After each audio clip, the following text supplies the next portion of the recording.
Hi there! Good morning, good afternoon, good evening, and good day. RJYC Vlog here. So ito nga, pag-usapan natin yung dayaan sa halalan. So obviously naman, medyo kahapon, medyo emotional ako, kaya high blood ako kahapon. Pero ngayon, chill-chill lang tayo. Pero realistically talking. Real talk tayo. So, people knows and maraming mga majority ng Kapilipinuhan ay alam nila na nadaya ang halalan. The only problem is they don't know how to deal with it legally nang merong laban. So hopefully, kasi nakikita ko ng post ni Attorney Torion na sabi ay nagdidemand daw asking for manual counting si Pastor Kibuloy. Kasi I'm pretty sure meron talaga silang makikitang anomalya kapag ginawa nila yung manual counting, recount na yan. Kaya maganda talaga na ipagpatuloy nila yan. Kasi what happened is, what I see with people and Filipinos, most of the Filipinos, kahit na ang isang ugali ng mga Pilipino na dapat na sanang baguhin ang sistema na yan, ay yung kahit na naaabuso na, kahit na dinadaya na, kahit pinagnanakawan na, kahit na pinaglololoko na, kahit sinasaktan na, sa sobrang resilient na mga Filipinos, they just don't give a F. Hinahayaan lang nila. They will just talk and say, oh, nadaya ako, oh, sinaktan ako, oh, whatsoever. They will just say it, but they don't do anything to stop that kind of treatment or kaugalian ng kapwa Pilipino. And I think this is the right time for Filipinos to stand up for what is right. Kasi kung lumabas kayo sa mga bahay nyo dahil hindi nyo nagustuhan yung pangingidnap kay PRRD at pagdala sa The Hague, this is also the same. Kasi kung ninakaw nila si PRRD, ninakaw nila ang budget ng taong bayan, ninakaw nila ang mga tax na pinaghirapan ng taong bayan, ninakaw nila ang pera ng PhilHealth, ninakaw nila ang Maharlika funds. Napakadaming ninanakaw ng gobyerno ni Bangag, and you guys are just tolerating it. And ito ang pinakamalala. This time, ninakaw naman nila ang boto nyo. Na yan lang sana ang sa inyo. That's yours. Nobody should steal it. Nobody should get it from you. Karapatan ng bawat Pilipino yan ang bumoto ng gusto niya. Pero what happened yesterday was actually the worst ever. Kasi napaka-obvious naman eh. Alangan naman na Duterte straight tayo or kayo dyan. Tapos, nasa top si Bongo. Nandyan din sa loob si Senator Bato and Senator Marcoleta. Tapos yung the rest, wala. That's a big BS, to be honest. It's a big BS. Kasi ano yan eh, boomerang yan, domino effect yan. When people say they're going to do a block voting of Duterte, they will do it. But what happened is, ginawa nila yun. Ginawa talaga ng taong bayan yun. Nag-vote straight ang mga DDS and Filipinos. Like, especially OFWs. Nag-vote straight ng Duterte, pero may mga anomalya na some of the boto ay hindi nga daw yun ang lumalabas sa boto nila. So, there is situation na ang dami ng problema sa resulta ng botohan at yung paraan ng pagboto at yung mga naganap doon. So may mga reason na para pagdudahan yung result ng botohan. Kasi ito nung midnight, si Bongo ay meron na siyang 26 million votes. And then after couple hours, or more than that, it becomes 21 million. Are you effing dumb? Ginagawa niyong bobo, ikaw Garciang, siraulo ka. Ginagawa mong bobo ang taong bayan. Di ba pag nagbibilang ka ng boto, tumataas yan. Hindi yan paatras. So saan mo dinala, saan nyo dinala kayong mga nagmamanipulate ng machine dyan at pagbibilang, saan nyo dinala yung 5 million na vote ni Bongo? Tapos, I'm pretty sure, since dinala ng INC si Bongo, si De La Rosa, si Bam Aquino, and the rest of the 8 people, may advantage na sila ng ilang milyon. Ganun pa man, nag-Duterte pa rin ang ilang milyon. Like, kung naka 21 million or 26 million si Bongo, pero ninakaw yung 5 milyon, ewan ko kung sa lupalop dinala. Merong 20 million votes at least ang Duterte. At least 20 million. 20, 18, 19. Yan ang mga boto ng Duterte. Kasi nga, straight Duterte nga yan eh. Hindi pwedeng biglang yung Kiko Pangilinan na wala namang karele-relevant sa nangyayari sa Pilipinas. Nga bigla na lang nagpapabebe at kung ano-anong pinagagagawa para magpapansin. And even the wife, nagdrama-drama at umiyak-iyak dahil alam niyang hindi na sikat at ayaw ng tao sa asawa niya, biglang mananalo at ngayon mas mataas pa yata sa boto ni Marcoleta. Yan ang literal na gaguhan, Garcia. Lantarang gaguhan talaga. So yung boto ng ibang Duterte ay kinuha nyo at nilagay nyo sa boto kay Kiko, kay Lacson. At yung isa pa, si Soto, nilagay nyo dyan. Kasi nawala ang Duterte sa top 10. Because you guys freaking know how much the people are fucking tired of this government. So they're going to do Duterte. Kasi hindi ko na isasama si Amy Marcos at si Villar kasi dinala na sila ng INC. Whatever happens, may advantage na sila. So what you did is ninakaw nyo na nga yung pera ng taong bayan. Ninanakaw nyo na nga yung pera ng taong bayan, yung pinaghirapan na tax ng taong bayan. Ninakaw nyo na nga yung budget. Pati ba naman boto na nakawin nyo pa rin? Ha, Garcia? Napakakapal naman ng mukha mo. Ilang taon ka na ba? Hindi ka ba natatakot sa pinaggagawa mo? Ilang taon mo nang ginagawa yan? Attorney Glenn Chong has been telling you many times that there's a problem and there's a cheating going on with your department. And you've been cheating since 2010. How come you're not even hindi mo siya kinakasuhan? Never. Pero itong si Respicio, nagsalita lang about sa machine. Kinasuhan mo agad. Right? Kasi alam mo na may mga proof at magtotoo yung pinagsasabi ni Attorney Glenn Chong. Takot kang mabulgar ang katotohanan kaya hindi mo na lang siya pinapansin. Right? Garcia? Hindi ko maintindihan kung paano ka humaharap sa pamilya mo at sa taong bayan ng parang wala kang ginagawang kalokohan. Ang daming anomalya ng machine nyo. Tapos ina-address mo siya sa mga palusot mo na mas lalo mong ginagawang mangmang ang taong bayan. Yun ang nakakainis pa na part. Like you think people are dumb. Kaya yan ang nakaka-stress na part dyan. So I hope Attorney Torion is actually serious about running after you guys. Kayong mga nanloko dyan, kahit nasabihin natin na nawalan na ng gana yung ibang Duterte na hindi sila nanalo, I hope ang buong Duterte ay habulin ang panggagago nyo sa taong bayan. Habulin kayong mga nanloloko sa taong bayan. Hindi na kayo naawa na yun na nga lang pagboto ang sa kanila na hindi dapat nananakaw. Karapatan nila na iboto yung gusto nila. Pati yun, ninakaw nyo pa. Pati yun, ninanakaw nyo pa at paulit-ulit yung ginagawa ever since. You've been doing that for a long time.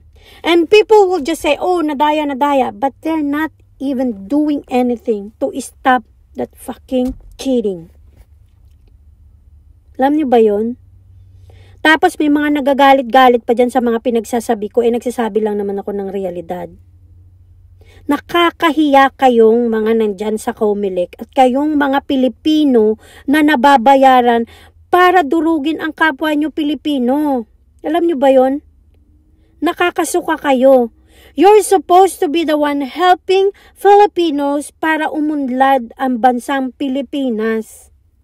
Kung hindi dahil sa mga katulad nyo na mga mukhang pera at masyadong hayok na hayok sa kapangyarihan kagaya ni Romualdez at ng mga bangag na Lisatanas at bangag, kayo ang dahilan at ilan sa dahilan kung bakit mahirap pa rin ang Pilipinas at hanggang ngayon mas lalong nalulugmok. Dahil sa kasugapaan nyo sa salapi kapangyarihan. How much money do you need, you fucking idiot? How much money you need? Na kailangan gawin nyo yan ng paulit-ulit sa mga Pilipino. Kayong mga politiko na nakaupo dyan sa gobyerno na hinalal ng tao, magserbisyo kayo. Dahil empleyado kayo ng mga Pilipino, galing sa pinaghirapan nila ang mga sahod nyo, mga bugok. Okay? And people are so nice. They are so nice na wala lang, sasabihin lang nila na daya, but they're not even doing anything. Lumabas sila nung kinidnap nyo si PRRD. Pero ngayon, may lumalabas ba na nanakawan kayo ng boto? Yan ang abangan natin. Dapat it has to stop this time. It has to put an end this time sa 2025 election. Because if you don't put an stop to it, sa mga susunod na panahon, magkakaroon na naman ng ganyan. Sa susunod na botohan, dayaan na naman. Pero kung i-stop nyo na to, at gumawa kayo ng batas. Now, I'm telling you guys, sa mga new senators or whoever is listening, kung meron mang makarating sa inyo to, gumawa kayo ng batas from now on na ang pagboto ay dapat manual. Ang pagbilang ay dapat manual. Para hindi na magkaroon ng dayaan. Kasi itong si Bogok na Garcia, pinahirapan pa niya ang mga OFWs at mga nasa ibang bansa para bumoto dahil ginawang online. Sinadya nilang gawin yan, kaya kukunti lang ang mga bumoto. Alam nyo ba na yung jowa ko hindi nakaboto? Dahil wala yung pangalan niya sa listahan. When last time he voted, now he has to go there. You know how much time we have left sa isang buong araw namin para sa pamilya namin? Para kunin nyo pa yun at bigyan ng pumunta pa dun sa napakalayong place para lang mag-register ulit dyan sa kabubuhan nyo na paulit-ulit na registration. Dati na siyang nakaregister, magre-register na naman. Kasi pinahirapan nyo yung mga OFWs and they were mad. Kaya most of them hindi na lang bumoto kasi alam nila yung mga karakas nyo. Garcia. Okay? So, ang mga Pilipino, dapat lumalabas kayo, dapat tigilan na tong pandadaya na to, dapat ilaban nyo to. Pumunta kayo sa Comelec, mag-ask kayo ng manual recount. Why? Do you actually believe na si Kiko, si Lacson, si Soto, ay may mga milyon-milyong boto? When Pastor Kibuloy did simultaneous na pagpapakilala sa taong bayan, kung saan-saan, all over the world, na talagang ang tao, dinudumog sila. Tapos nandun siya sa dulo ng walang hanggan. Do you actually believe that? And also, people voted Duterte, straight Duterte. Naniniwala talaga kayo na nakalusot yung mga unggoy na yun? Naniniwala talaga kayo nakalusot sila to get that amount of votes when people are actually fucking tired of them. Pagod na ang taong bayan sa mga trapo, yung mga yellow tae, pink tae, yung mga nasa alyansa. Pagod na sila. At hindi mang ang taong bayan, nakikita namin 90% of Filipinos are Duterte. Dahil pagod na sila sa ginagawa nyo sa kanila. Pero what happened? Ninakaw nyo pati yung boto ng taong bayan. Garcia, ang kapal ng mukha mo. Paano ka natutulog ng mahimbing? I hope hindi ka nakakatulog ng mahimbing. Mulat ka sana, dilat ka. 24 hours.